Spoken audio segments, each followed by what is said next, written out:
12、3人前ぐらいかな。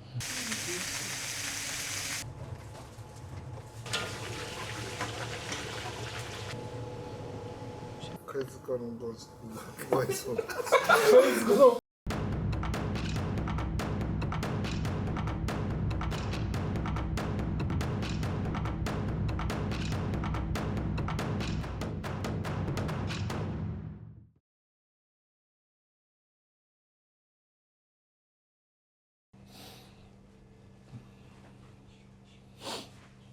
お疲れ様です。おはようございます。白石さん、はい。今日のちゃんこのメニューを教えてください。はい。今日はちゃんこが寄せ鍋風のちゃんこと、あとアジフライ、それから手羽元のトマト煮込み。ついにトマト煮込みが見れるんですね。大公開します。すごい大好評だった例のやつですね。今から作っていきます。お願いします。はい。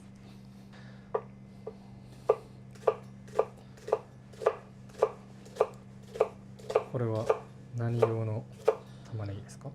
これはトマト煮込み用の、まずトマトソースを作っていくので、それに玉ねぎのみじん切りと、あとニンニクをみじん切りにして、まず炒めていきます。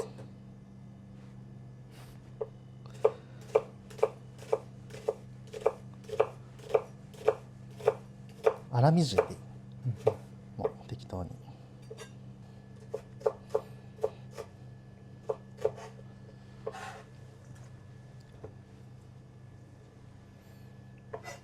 来たね。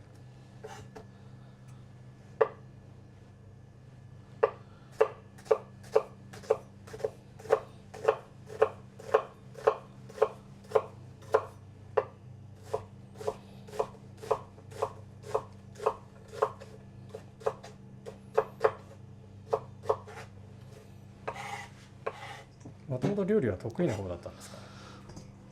いや全然得意な方、そんなことないです。全然できなかったし、味付けとか料理の仕方も分かんなかったです。じゃあもう部屋に入ってからそうですね。覚えたみたいな。本当に。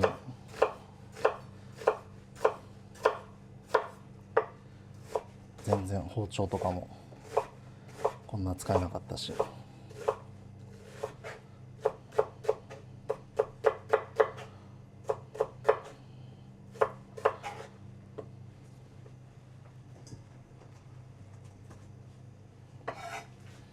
結構玉ねぎ使いますね。これはもうたっぷり入れてあげて。大体何個ぐらいですか？これは5個。今日は何人前で今5個ですか？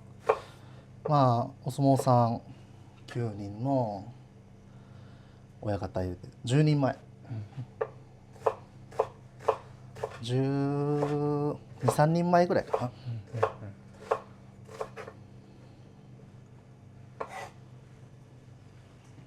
力士の10人前ですよね。そうですね。はい。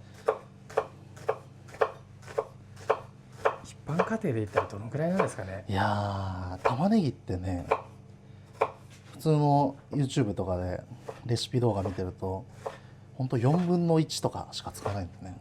普通の家庭だと。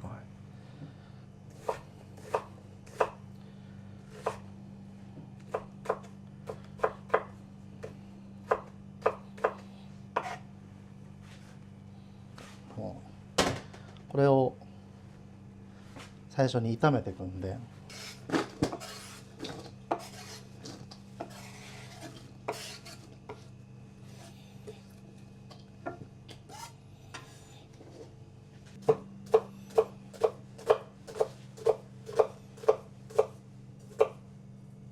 もう結局煮込んだらちっちゃくなるんで、こんなみじん切りなんてしなくて全然スライスとか結構もうざっくりって感じですね。適当に。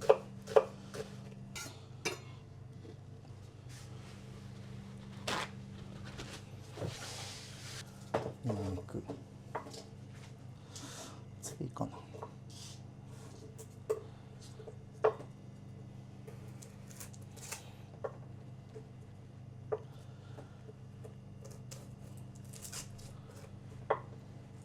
冷凍してあるかニンニク3つ。ニンニク3つか。まあこれは粒が大きいんで4ついっちゃう。通常だとねやっぱ1辺2辺とかねこうちっちゃい粒単位ですけど、やっぱ10人前力士10人前ともなると。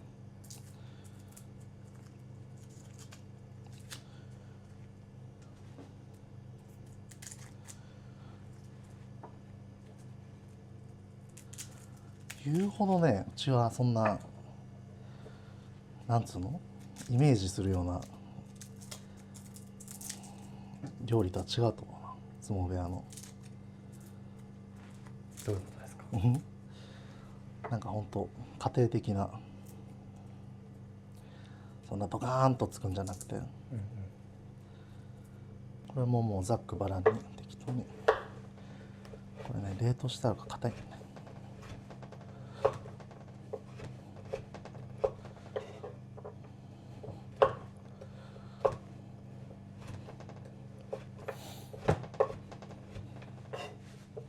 大きいので3辺ですね。3分4分ぐらい。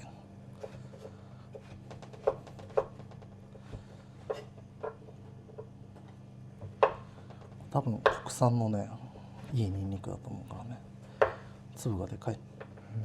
多分普通のちっちゃいニンニクだったら一塊分ぐらいあると思うけど、うんうん。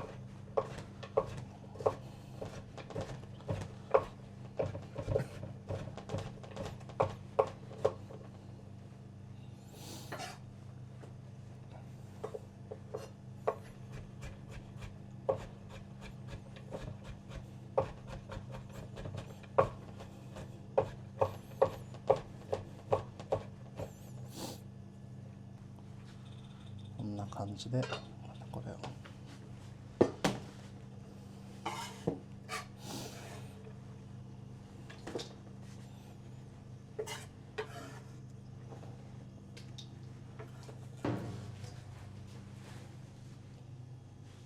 オリーブオイル、はい。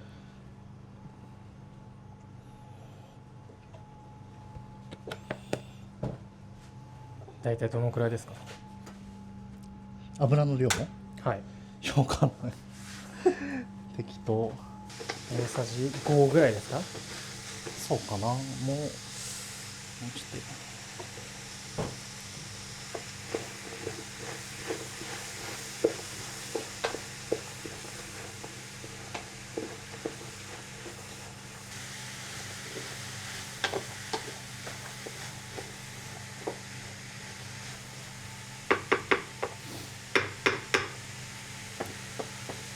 まあ玉ねぎがしんなりするぐらい、透明になるぐらいに透き通ってきたらトマト缶を入れると。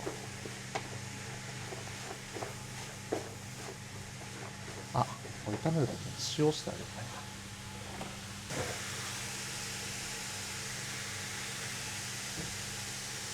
3つまみぐらい。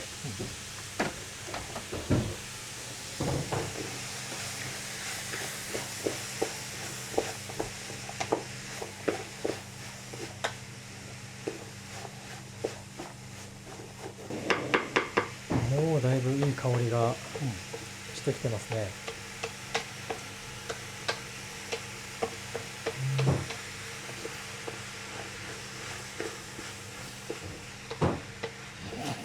なんですか？いやいや、なんですか？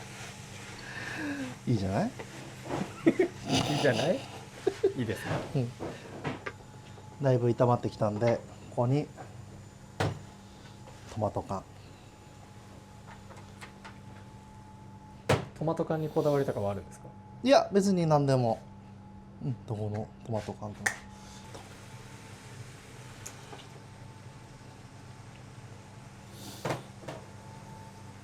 トマト缶は3つですか？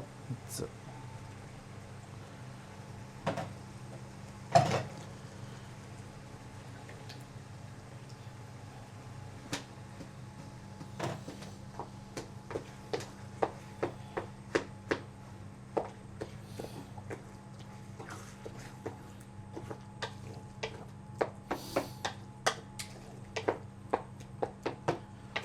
玉ねぎ多かったな玉ねぎソースにしちゃったでお酒を入れるんだけど、こ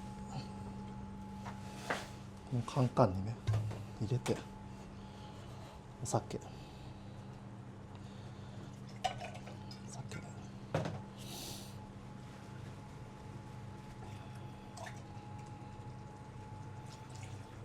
酒どのぐらいでしたかね今、量的に言うと。ちょろちょろっと。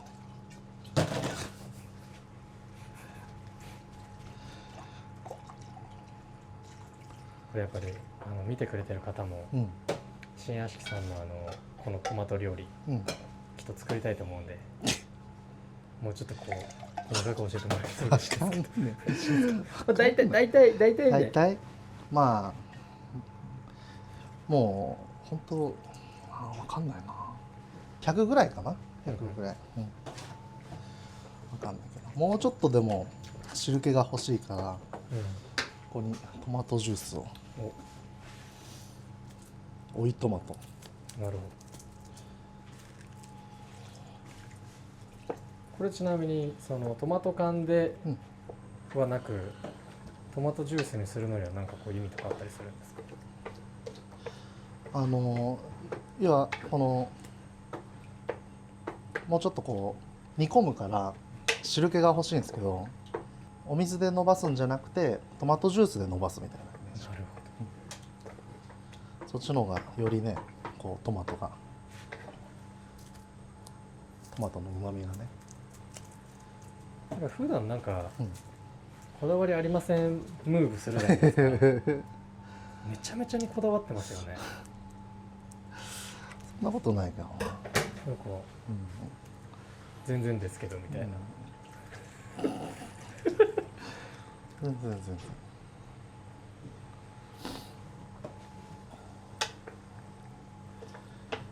玉ねぎ炒めて、にんにく玉ねぎ炒めて、トマト缶を入れて、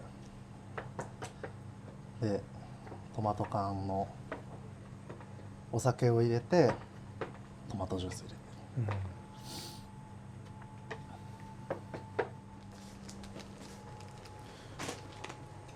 コンソメ、これさめっちゃ鼻息入ってないですか？仕方ないんじゃないですか。いや自分でさ動画撮って見返してみたらさ、はいすっげえ鼻息荒いの、こう料理なんか作業してるとさ、はい。集中してるとうーんってこう鼻息荒くなってるのすごい恥ずかしいんだよ。あ、恥ずかしいんですね。めっちゃ鼻息荒いやんって。コンソメはい。これは何個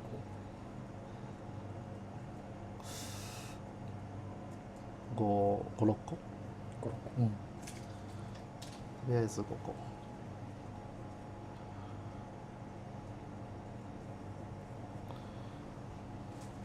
やっぱこのトマト煮込みいつ来るかなーって思ってたんで、うん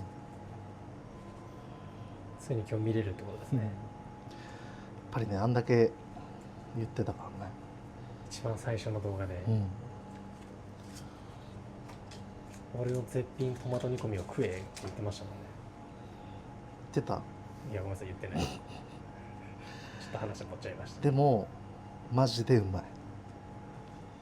で力士の皆さんからもね、うん相当一番好きなのはって言ったら皆さん大体ねトマト系の何かみたいなこと言ってましたもんね。いやこれマジ本当簡単なのにめちゃくちゃ美味しく作れるから、これはねおすすめですよ、ぜひ本当に。鶏ガラスープの素、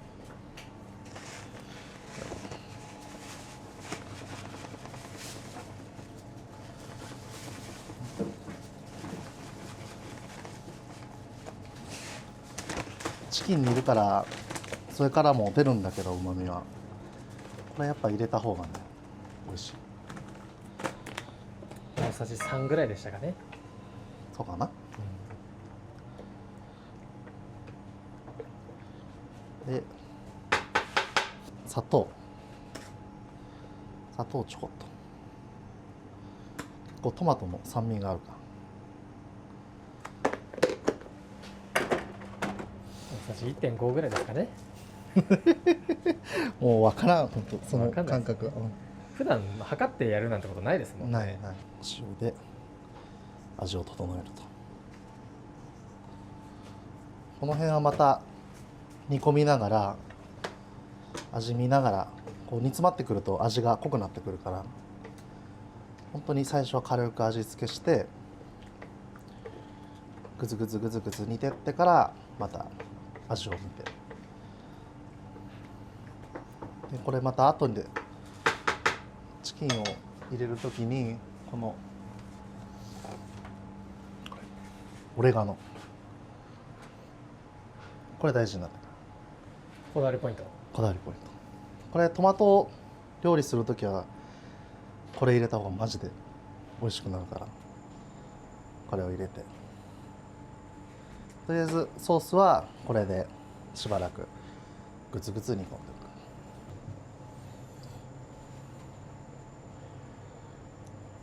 じゃあ次は手羽元を焼いていきます。一回焼くんですか？一回焼きます。焼いてあげた方がこう鶏の脂がじゅわっと出てきて香ばしくね、うん。美味しくなるから。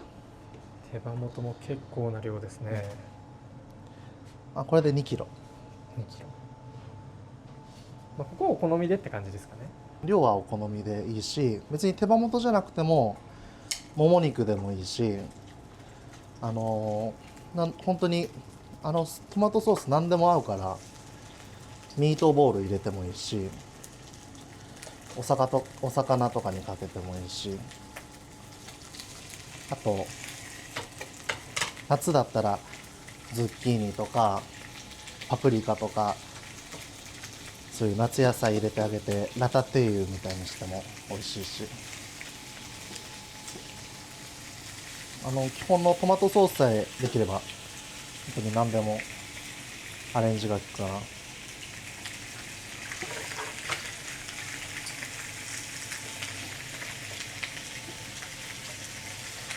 ょっとぎゅうぎゅうにやっちゃう。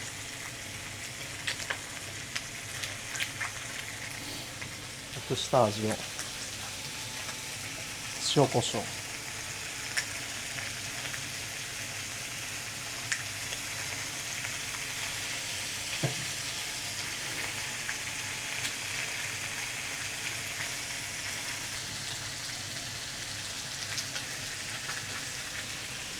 あ、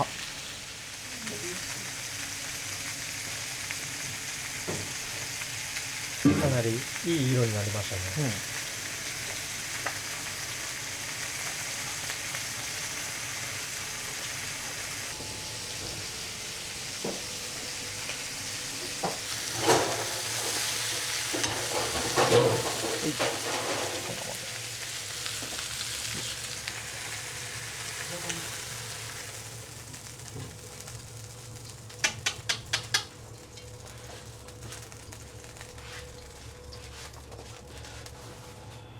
しっかりこの油も入れてあげるって感じですね。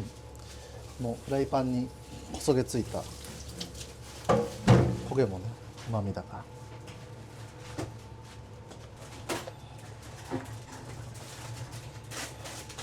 はい、ここで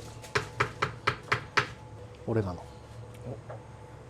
先ほど言っていた。はい、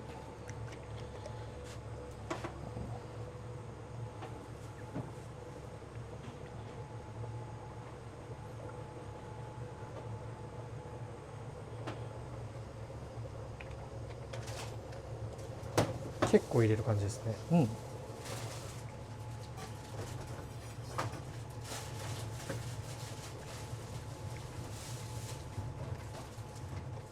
これをあともう20分ぐらいかな、グツグツ煮込んで、こう煮詰まってかさが減ってるから味を見て、でまた味調整して塩か胡椒か入れて、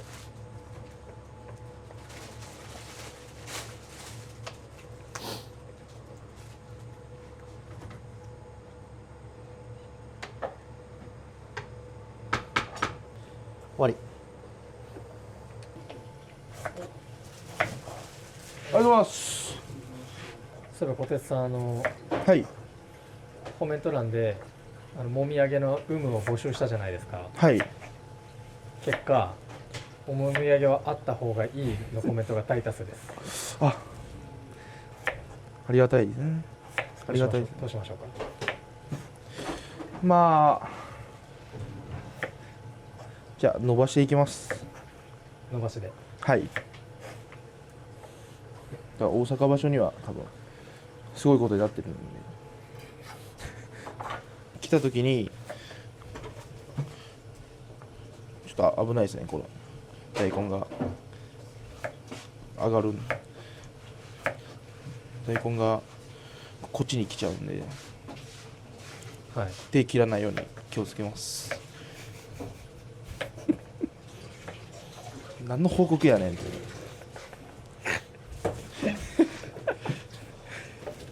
この寄せ鍋作る時の出汁なんですけど、すごくいい香りがするんですよね。九州の方が差し入れでくれて使わせていただいてます。本当にいい香りですね。はい、めちゃくちゃ美味しくなります。やっぱ違います全然。全然違いました。これ鍋用の水というかこの量、汁の量はだいたい2リットルぐらいありますよね。もうちょいあると思います。はい。3、4ぐらいですかね。じゃあ今からこれにまあ味付けて野菜と、はい、フグとか入れて、はい、作ります。かなり今日はじゃあ高級な寄せ鍋ですね。はい。頑張ります。近っ。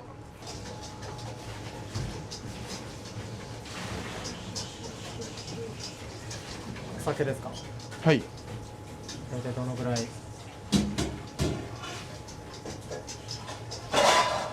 まあちょろっと、そこまで入れないですね。でみりんも酒と同じ量で2杯入れます。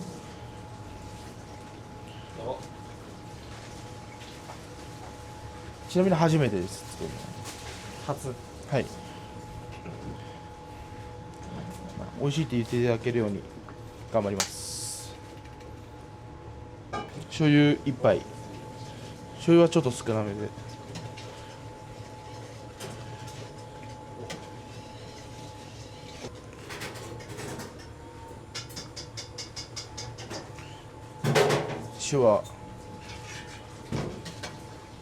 塩も入れます。何つまみぐらいですか。とりあえず2ぐらい入れました。手ずちょろっと入れたんですけど、薄っ。これはもうちょいだ。それだけは分かる。醤油もう一杯、さっきと同じ量をもう一回入れてみます。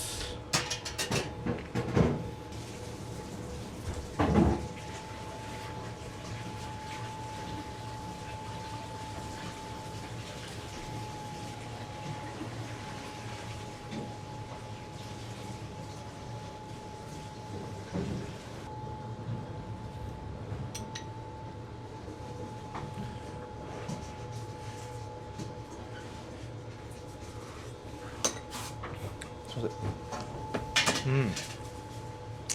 ん。薄いな。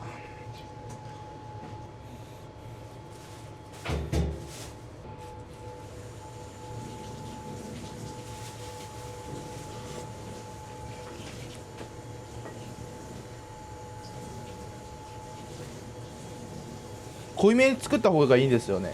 気持ち濃いめに野菜入る。じゃあもうちょい入れるか。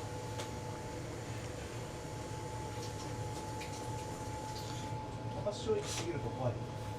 はい。合計で何つまみぐらい。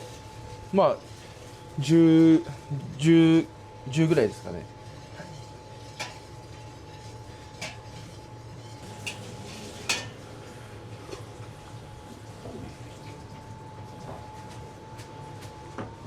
美味しい。じゃあ先大根入れます。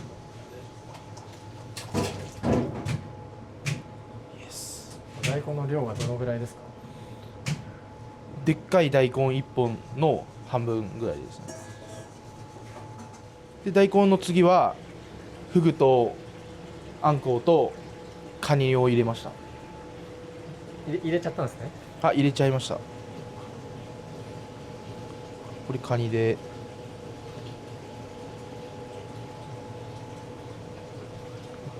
フグですね。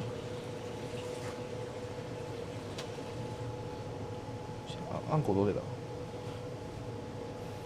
まあ多分食ってる時に出てくる。かなり豪華なはい、鍋になりましたね。差し入れで全部いただきました。本当にいつもありがとうございます。この後はあとは火通して野菜入れて味見て完成です。これで完成です。みんなが美味しいって言ってくれることを願ってます。これは今何を？いや、わかんないです。わかんない。シ屋さんに衣つけてって言われたんで。これは何ですか？アジフライですね、今日は。一気にバーンってつけていいよっていう指示だったんで、バンってつけてます。これまた結構量ありますね。結構ありますね。これも差し入れでいただいたんで、場所中に届いて、昨日深夜さんがさばいて、今日くらいにしてます。次が悪い気がする。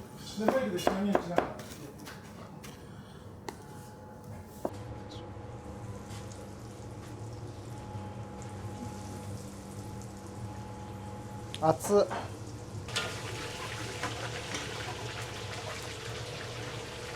あれから30分ぐらい煮込んで今こんな感じ。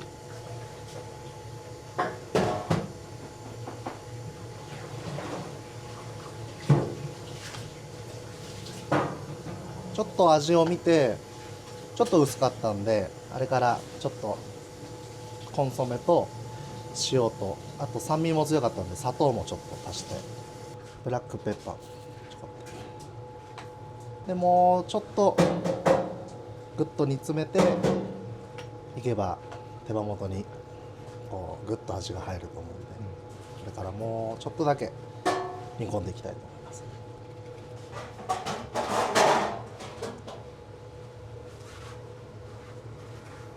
これ味付け隠し味でめんつゆとあとスパイスガラムマサラ、これもちょこっと入れるとめちゃくちゃ美味しいこれもポイントポイントですね。で、これだいぶ煮詰まって汁気もなくだいぶこうとろみがついてきていい感じに、結局45分ぐらい煮たのかな。こんだけ煮込むと骨もホロホロで柔らかくなる。これでじゃあ完成ですか？完成です。じゃあノブさんだったら今日の僕アジフライ検定2級っすよ。始まった普段に3級じゃなかったっけ？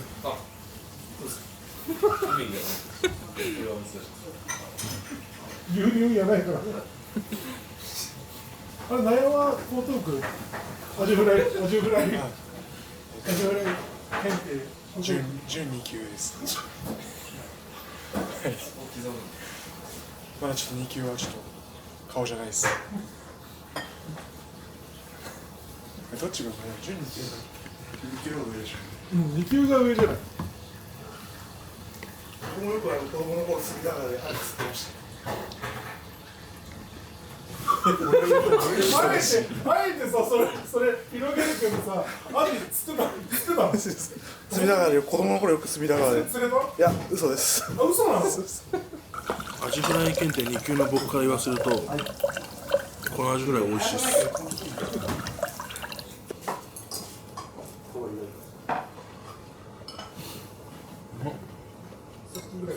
カレー粉に合う料理作ったんかカレー粉かけたの。うまっアジフライもカレー粉合うじゃないですか。そうっすね。カレー粉に合う料理にこ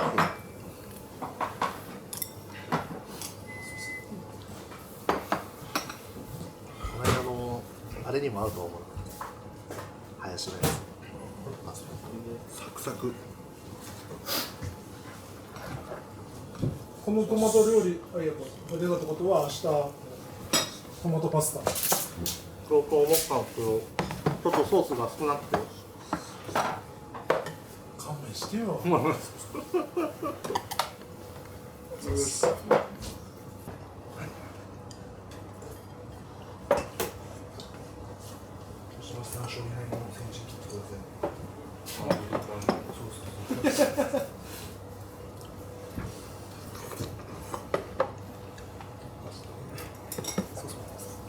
決めるポテツアジフライ検定何級だっけアジフライ検定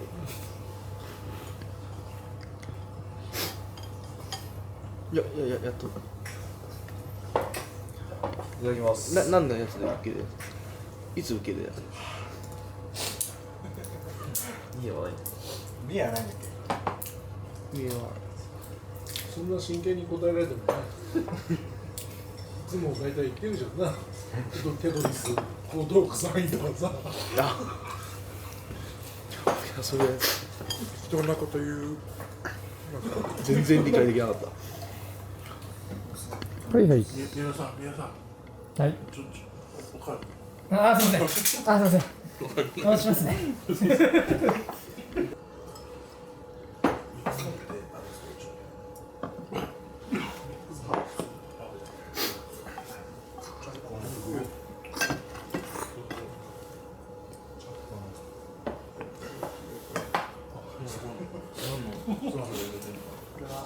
俺がめちゃくちゃ怒ってるよまあだな柄のまた音の基準さ差し入れはピザ窯で釜？なんかピザ作りたいらしい釜なんか外とかに作らなくちゃ大丈夫。やりたいですよね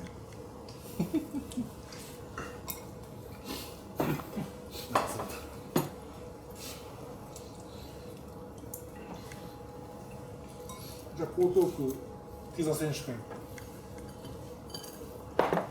敗退。試合式は僕は世界大会準優勝。世界大会はい。優勝誰でしたっけ優勝はピッツァナポリさん。適当なこと言わせたら右に出るわけですい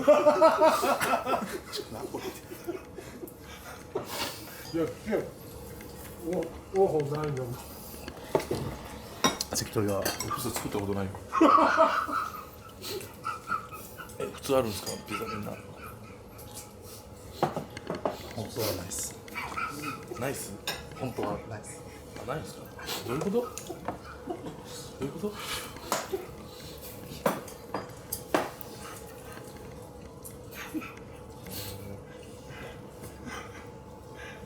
なんか言えよ試合式なんか言えよ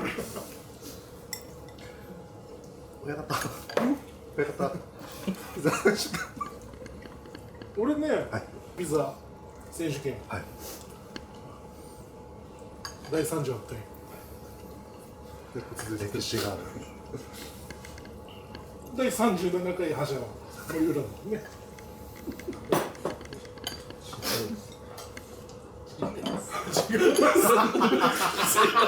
全部話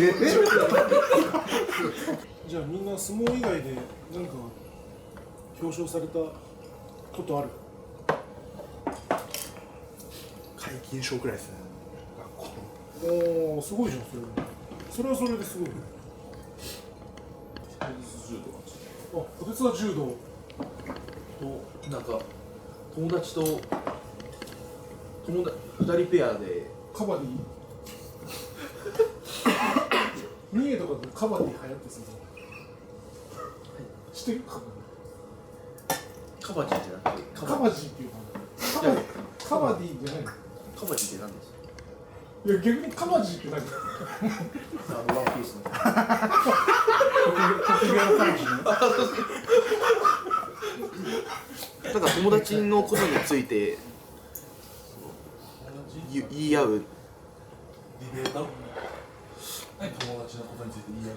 なんかその日の良かったですみたいな。いつもありがとうって言ってでその友達が流せで一応大丈夫です。それに対して言うっていうのをなんか表彰されたの。文章で提出しなきゃいけないくなってで全校でやるんですけど表彰されました。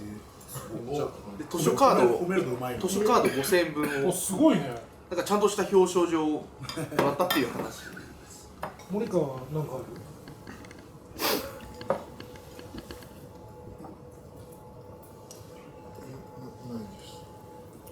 入門するまでスポーツやってなかったの？相撲だ相撲やってたの？けやってたってなんか練習をする千葉だってないんでしたっけ？千葉市。千葉市2位です。おすごいじゃん。なんて言われてたんでしたっけ？練習相撲やってる時。意味を指輪なんて言われてたんでしたっけ？バイソン。違うでしょ。貝塚の。貝塚のバイソン。バイソンって言われたの。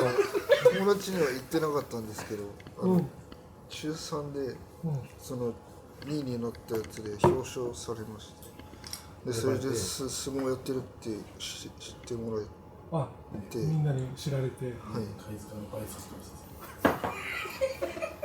そうなの。いいな。はい。すごいね。かっこいいね。貝塚のバイソン。めっちゃかっこいいじゃん。健太は太鼓の達人あれですか？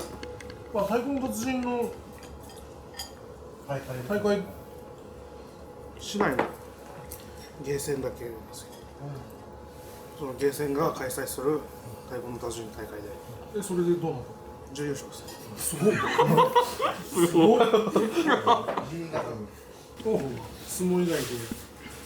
警察から表彰をもらったことあります。一日警察署長で。ああ。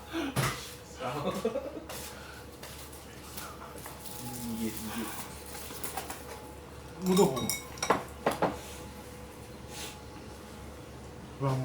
小学校の水泳で黒棒でした。ちょっと待って、黒棒っていうそのめっちゃ笑ってるけど。色で変わるの？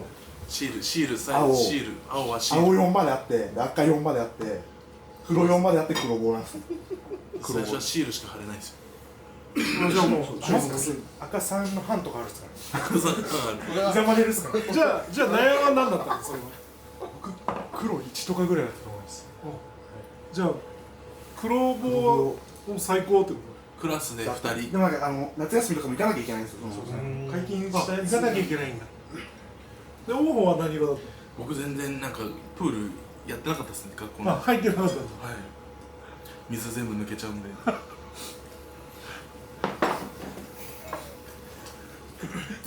みんな嫌われちゃう。なんか突っ込めよ。はい。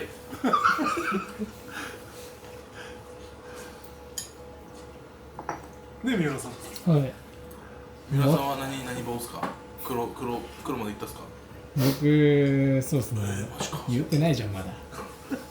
まだ言うてないですよ、シール何でした。やってないですよ、水泳。えなんで。出た、その顔。出た、その顔。出た顔。興味ないのに、全く興味ないのに深掘りする。俺、小学生の頃、地元厚田区で、夜、公園で父親に四股踏まさせられてたんですよ。まあ、いやいや。そしたら厚田区って友綱部屋が当時宿舎にあって、その時新十両上がりたてぐらいの海洋関と戦闘竜さん幕下の戦闘竜さんが自転車で通りかかったで四股踏んでるから話しかけてくれて、まだ小学5年生ぐらいで、セントウリュウさんその時その公園で T シャツ脱いで胸出してくれる、その公園で。俺そっからセントウリュウ関と海王関の大ファンになって、で入門した時にセントウリュウさんその時まだ幕下だ、関取上がってちょっと落ちたりしてたな、幕下で俺のこと覚えててくれて、海王関のとこ俺ざんばらでね連れてってくれて、で海王関も覚えててくれて、でいつか対戦できたらいいなって言ってもらったんだけど、結局対戦はできず、でもそれを覚えててくれて、で後の海王関にまだ海王関も重量上がりたてぐらいで、そんな子供だからそんな強いとかも分かんないから、でもセントウリュウさんがそうやって目指してくれたのが、そういう話です。いい話だ。いい話でした。そこからもう2人の自分大ファンで。いい話ですね。